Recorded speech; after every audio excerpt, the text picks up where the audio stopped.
29/12/2025 தென்காசி ஊரை சேர்ந்த திரு அப்பாஸ் அவர்களின் தாயார் ஆயிஷா பீவி அவர்கள் இறந்து 40வது நாள் நினைவு நாளை முன்னிட்டு நமது ரோஜாவனம் முதியோர் இல்லத்திற்கு பசுமை தென்காசி நண்பர்களுடன் இணைந்து இரவு உணவு வழங்குகிறார்கள். தெய்வ திருமதி ஆயிஷா பீவில் அவர்கள் ஆத்மா இறைவனிடத்தில் சார்ந்திடைய எங்கள் முதியோர்கள் சார்பாக எல்லா வல்ல இறைவனை வேண்டிக் கொள்கிறோம்.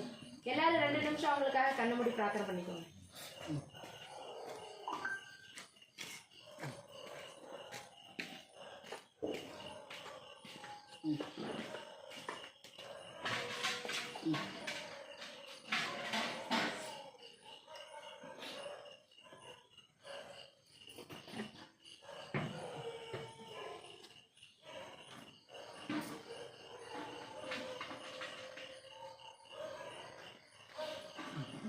இறைவா, இன்று மட்டுமல்ல இனி வரும் எல்லா நாட்களிலும் எங்களுக்கு காவலாக இருந்து எங்களை வழிநடத்த பேரருளை வழங்க